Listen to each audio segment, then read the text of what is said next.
lesson 30.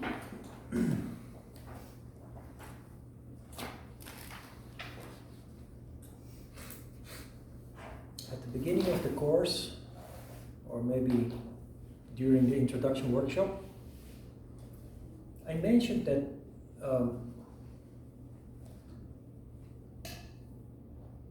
I mentioned many things. Everything is energy. We are energy. Yoga, like Oriental medicine, is based on that principle that everything is energy. And that means that when something is wrong, you have to find the cause in the energy. I also mentioned, a little bit cynically maybe, that any modern yoga course, for a large part, exists out of physical anatomy. You have to learn a lot about muscles, joints, a lot of physical aspects of the human being. And it is a large part of the curriculum of modern yoga courses. Interestingly, when you open any traditional yoga book, there's no mention of the physical body at all. The subject of physical anatomy does not exist unless after yoga you expand and learn Ayurveda, which is the medical branch of yoga. You don't learn physical anatomy. Yoga does have a subject we consider anatomy, but we call it subtle anatomy. And it's based on energy. Maybe you have read a little bit through the booklet. What we discussed today, I want to keep it simple, because you can go very deep into this, but it just becomes confusing when you go too deep into it right from the beginning. It's better to have a look at the interesting aspect of creation, which is based on energy. And for that we have a look at a model that Ajita has passed on to us. He calls it the Yin Yang Model because it's multiple Yin Yangs in one. The model itself is just a realization Ajita had, but it makes the way that we look at the universe and the human being within that universe makes it very interesting.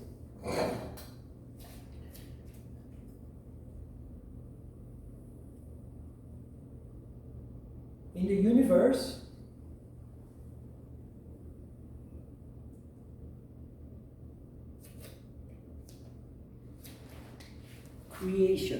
the creation of the universe, the stars and the planets, the galaxies, but also us human beings, all take place according to the same principle. First, there is energy, just pure energy. In yoga, that is called Brahma, which is God. First, there was only that energy, pure and harmonious. As long as it's harmonious, it doesn't move. Just like a human being, as long as a human being is pure and harmonious, there's no manifestation. So we know the story. It's the story of Adam and Eve falling from paradise, which is yin and yang becoming disharmonious, falling out of the condition of pure harmony, which we consider paradise. To keep a long story short, because we went through that before. So creation occurs because the energy becomes disharmonious and starts to undulate, fluctuating between tamas and rajas.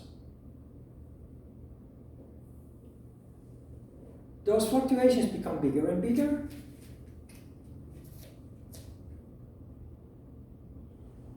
First there is energy, pure Om, pure harmony, starts to undulate. There is we call a subtle desire, hence Adam and Eve falling from paradise because of desire, but not the kind of desire people think with that story. Subtle desire is simply something stirring inside you because of some need occurring. That process takes place in the universe the same way. The undulations become more and more pronounced until it flips over, like the water, the wave cresting when it approaches the shore at the beach. It is here where energy manifests into matter. We call this Anu, and Anu in English is an atom. The atom is the manifestation of energy into matter. If you look at the structure of atom, which we can't see, of course, with the bare eye, but an atom is mainly space. An atom is mainly hollow space with a couple of elements. Depending on the material that you're dealing with, you have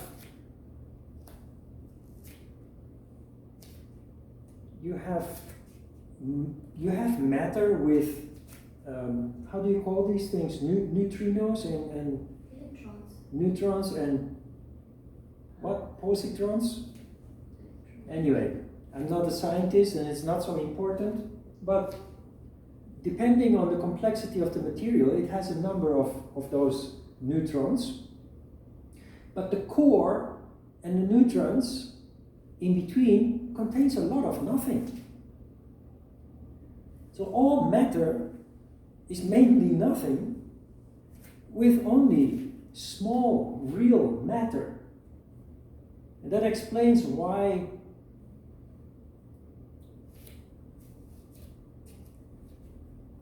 matter in the universe that is subjected to a black hole, all space is being sucked out. And matter that has been treated like that, just a small matchbox full of that matter, devoid of space, can weigh up to the weight of a truck. Very heavy. So, why am I telling you this? Because what we are looking at, apart from the atom structure, it's 99% energy. Atoms are energy. The total matter of your body, therefore, if you suck out all the space, would fit into a matchbox or even smaller. So what we're looking at is predominantly matter. If you understand that everything is matter, you will understand the importance of taking care of your energy. Your energy is your most precious asset, not the money in your bank, not the house that you live in. Yes, those things are important. They give us a foundation physically, stability. But if your energy is not good, everything else is not good. The way you think is not good. The way you use your intuition is not good, or it's not working at all. The way you feel is good. The way you perceive your condition, your health, your status is not good. But it also means that if it is not good, you can make it better by taking care of your energy household. And in the end, that is exactly what yoga does. It's all about controlling energy.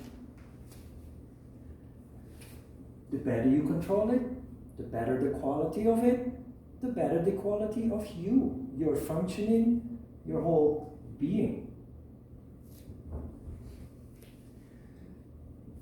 According to Ajita's model, the human being therefore starts from sheer energy. That is the first yin and yang model that you see here. It's asymmetric because there are many yin yang models inside this one.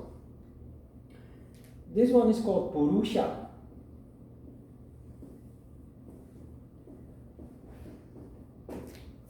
Purusha is soul, sheer energy.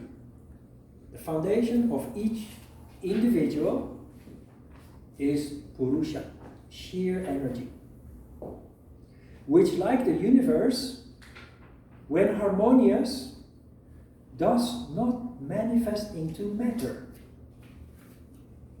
Remember, we read some sutra in the Hatha Yoga Pradipika where we were told that all the people from the past, all the sages, yogis, Buddhas and Christs, having reached the goal of liberation, enlightenment, are wandering around the universe. When you are total sattva, you do not manifest into a physical body. So we came from there, pure energy, and manifested into this physical body. What we read in that sutra is about people who, through practice and control and dedication, have reversed the process, gone back home. They went back to the universe by creating total sattva. That's the ideal picture, of course. We just try to live our lives with all our imperfections, but consciously, so we will get closer and closer to that ideal picture. The Purusha is sheer energy. That is your ball of energy. You are. Originally, you have started from Purusha. Because of disharmony, energy starts to contract. And when it contracts, matter becomes denser. We know that energy becomes gas, becomes liquid, becomes solid matter. In case of a human being,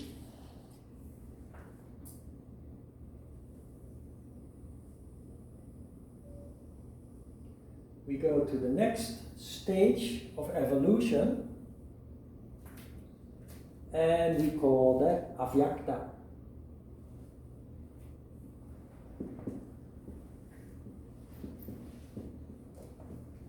So in Purusha, sheer energy, it has no shape, it has no form, it has no quality.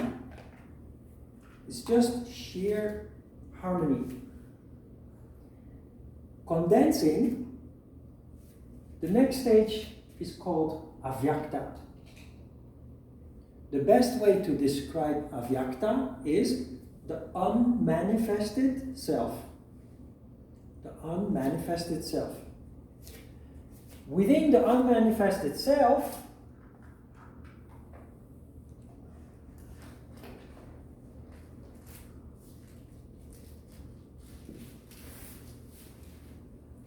we then see the manifestation of course, the manifested self, and we call that Atman.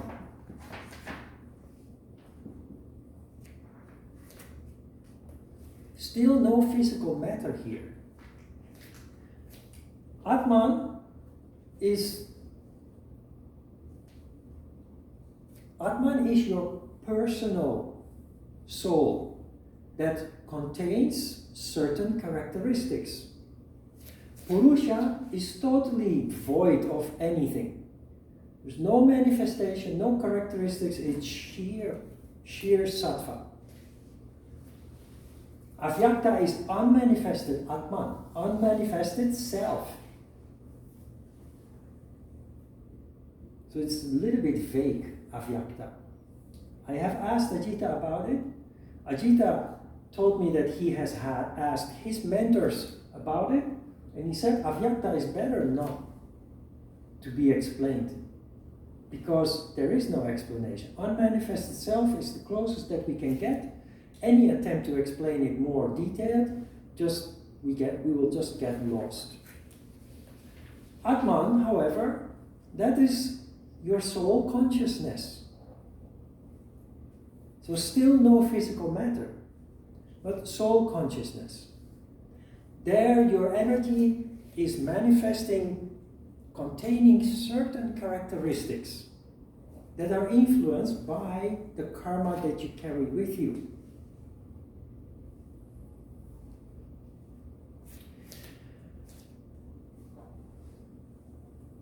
Still no manifestation into physical matter. The condensation continues. And what we have then is called Karana Sharira.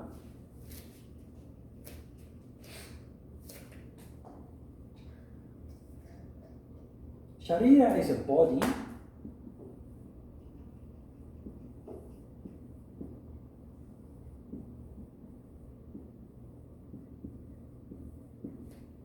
Karana is the spiritual body. Karana Sharira is the spiritual body. It's the crown chakra. The crown chakra. So here you start to enter into the realm of the human being. The crown chakra is still not physical matter. It's above the head. The model continues.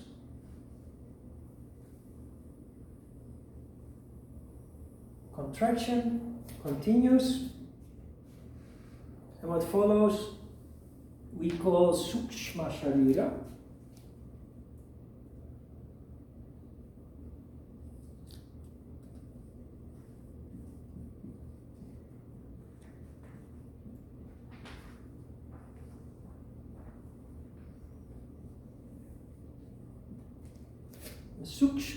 Sukshma Prana, Sukshma Sharira is the mental body, Ashna Chakra.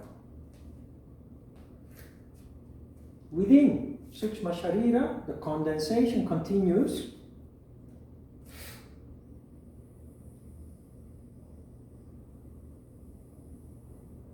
We then find Sthula Sharira.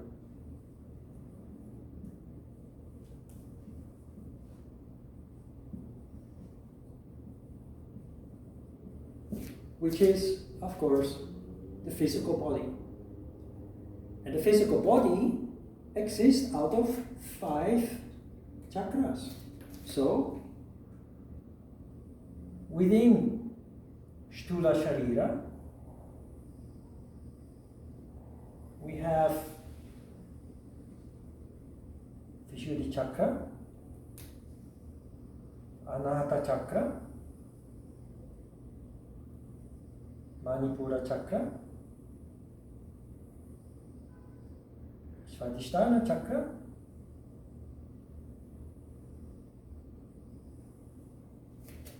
and voila, Muladhara Chakra.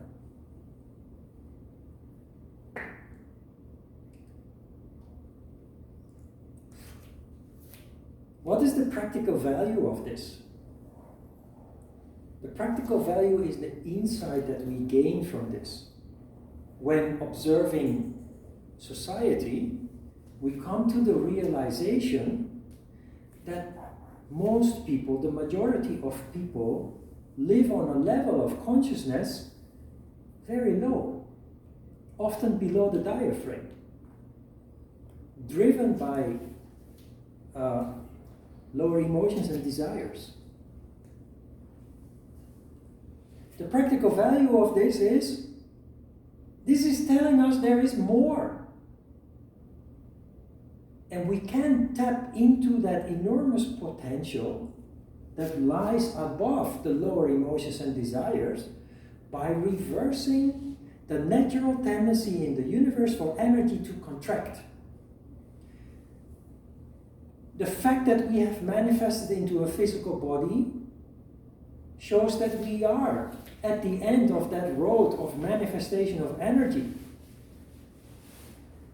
But it's also the cause of suffering, human suffering. Oriental philosophy is based on the idea that life is suffering. And the teaching of this fact that life is suffering by many people is interpreted as, okay, I'll just have to accept it and suffer all my life. But that is not the origin or the original purpose of this realization that life is suffering. The original purpose is to understand. Yes, life is suffering, but it's because of this process. And you know what?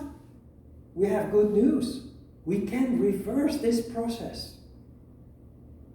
Not only do you manifest on intellectual level, intuitive level, but in that process, you reduce the suffering that many people accept as unavoidable. It's of course a process of a lifetime. I'm still in that process, but feel I have come a long way. To burn the karma and get rid of most of the suffering.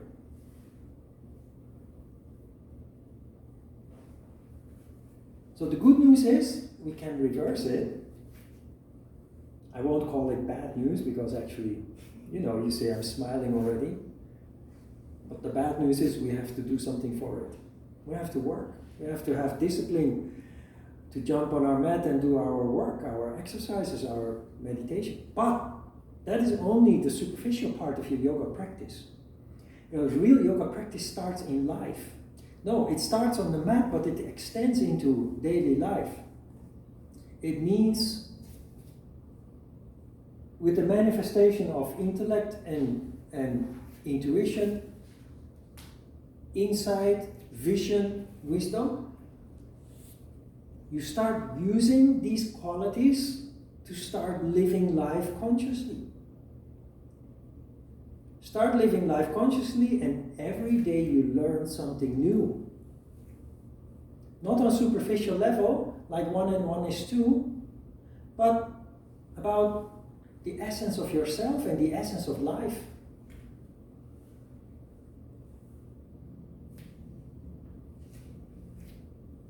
So this is just much more beautiful than the knowledge about the bones and the joints and the muscles and the organs and what have you. In fact, if your energy is good, you wouldn't have to worry about the bones and the muscles and the joints and the organs, because when the energy is good, all of that will be in good condition, in good shape, will be functioning well.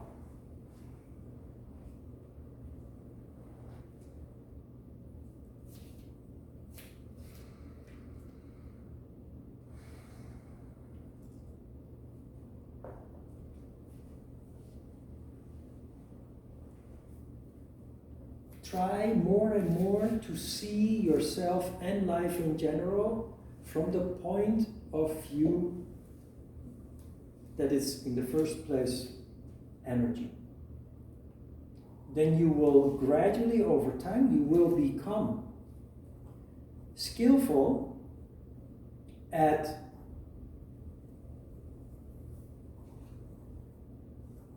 what is the right word here? Evaluating. Over time, you will become more and more skillful in any given situation you are being confronted with in daily life to evaluate the quality of the energy that is involved. It sounds a little bit weird, but you feel if there is disharmony or whether there is harmony. You become more and more aware of how you function yourself based on interest, based on energy, which is related to interest. In life, there are situations that bring energy down. But there are also situations that bring energy up. When we have expressions for that. When you are down, you are literally down. When somebody brings you down by their behavior, literally your energy is down. And the same goes for uplifting. It's literally uplifting energy to higher levels of your being and your consciousness. And life is full of situations where energy is either brought down or uplifted. And when you understand this, you understand the importance of more and more focusing on elements of life, whether that's people, work, hobbies, watching TV for that matter, or listening to music. Focus more and more on things that uplift. Because you can uplift your energy when you do exercises, very powerful way to do that. But then you go out of the studio and you engage in things that you hate, but you just do it because people told you to do it, or people expect you to do it. And then all that energy crashes down again. So that is a normal pattern of people's lives, but we need to end that pattern, or at least to the largest extent possible. You cannot always avoid things that you don't like to do. On the contrary, there are many things. As conscious, sensitive, responsible, compassionate human beings, there are many things we have to do that we don't like. You think I chose to have 2 dogs? People think I did. People think I bought them just because I like dogs. No, I didn't want to have dogs. But when they appeared in my life, it caused so much, it stirred me so much that I knew that it was a message from the universe that this was something I needed to do. If something gives you sleepless nights and you feel so concerned and involved, it is something that you need to follow up on. Otherwise, if you ignore it out of convenience, to avoid responsibilities, or focus on only gaining material benefits, life becomes very poor. And when you're on the spiritual path, you cannot ignore the call from the universe anymore. There will be people or animals or even plants that will appeal to you for help. Most people are not susceptible, receptive to that call, because it is a vibration that is subtle that most people simply cannot detect. But you do, more and more. And how do you deal with such a burden? Because those dogs are almost a full-time job. 7 days a week, rain or shine. How do you deal with that? You see it as a duty to take care of those that cannot take care of themselves. And I was in a position to do that because as a yoga teacher, I have the time to be there for them. And instead of enjoying my free time with my feet on the coffee table, watching my favorite Netflix all day, because I have only one class per day or no class at all, that's simply not an option. How do you deal with things that you don't like? By reminding yourself of the importance of it, of what it is that you are doing.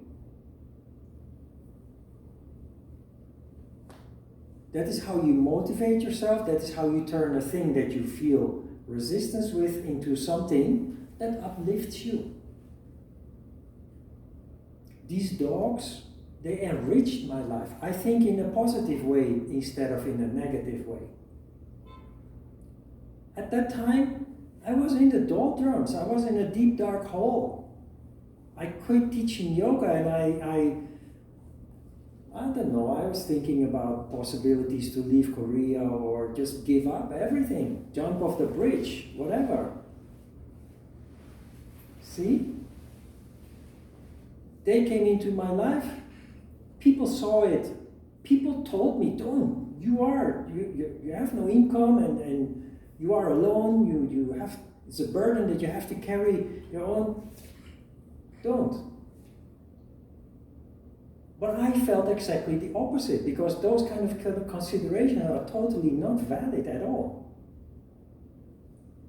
Then people's reactions became even stronger when I discovered 3 months later that Pada had a sister who was very miserable because she missed him. She stopped eating and playing with other dogs. She was in a shelter, just in a cage. And because she was very difficult to handle, still, kind of, not for me anymore, but people can't touch her. Because she's so difficult to handle, they didn't take her out of her cage anymore like they do with other doggies. They were just waiting for her to die. How can you let that be? So when I told my plans to the dog community on the riverside to adopt Bobby also, they thought I was going loco, that I was going crazy. Well, you already have one problem dog. Why take another one? Now they say, wow, that was really the right thing to do. Turned out so well. Yeah, I knew that.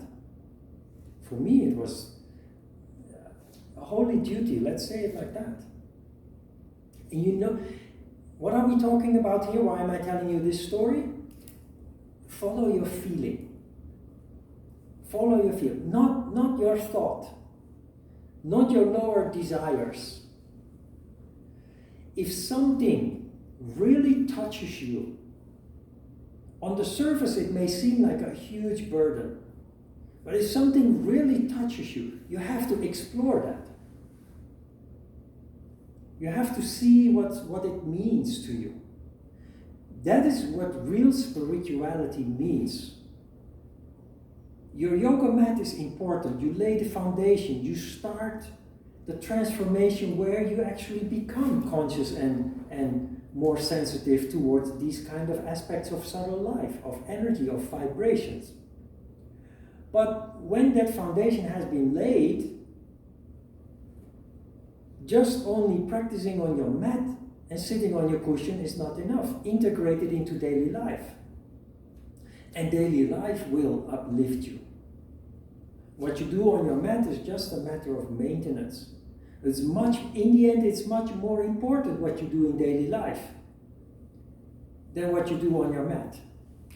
Because that's where your energy either crashes down, when you do things that you feel it goes against all the yamas and the niyamas, when things are related to violence, to greed, to impure motives, lying, stealing, etc., of which there are many forms, we have found out, when it is related to that, it will bring your energy down. And in the beginning, that may not be so obvious and easy to detect, because there are always so many complex elements involved as human beings. But you become more and more susceptible to that, more and more receptive to that. And the important thing to do then is that you actually start living up to that, actually start following up on that. And that is the importance of understanding that everything is energy. You are energy, and that energy can either go down and it can go up. On your mat and on your cushion, clearly you bring energy up, but much more important is what is happening in daily life. When you are at work, when you are in the supermarket, when you are at home with family, there are so many situations where energy is either forced down or up. You cannot walk away from the situations that bring your energy down, but you can put it in another context. There are duties and responsibilities that we have because other people and creatures, animals and plants alike, they need us to care for them. And when the call is there, it may look like something to avoid or let other people take care of it, but when it is something that uplifts you, that inspires you, then it's something to be explored. And you pay a price for that. You have to, in my case, I have 2 dogs, but I wouldn't even know what to do without them. I can't even imagine waking up every day and they not being there. So yes, it's almost a full-time job without pay, but the universe has other ways to reward. And one of the things is, of course, when I started teaching again, it was because the dogs opened my heart again. It took about a year until I started teaching again. It took about a year for them to become stable. And when they were stable, automatically room occurred, but not just room. I really felt inspired to teach again. And not only that, it had just made me a better human being overall, and it had made me a better teacher. And that is what happens every time with those every time when a relationship breaks up, every time when a professional opportunity goes down the drain, when we lose a job or we tend to see that through a very negative lens. But if you start looking at those kind of things through a positive lens, you see opportunity, you see potential. Because all these things in life happen to uplift us, to make us evolve, to make us grow, to become a better teacher, to become a better human being, to become a better partner, to become a better global citizen. So it's all about energy.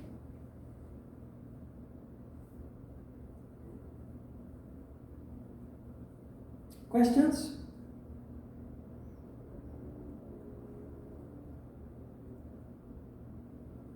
Okay.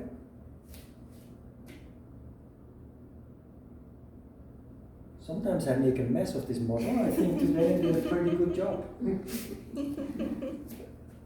Let's have a short break.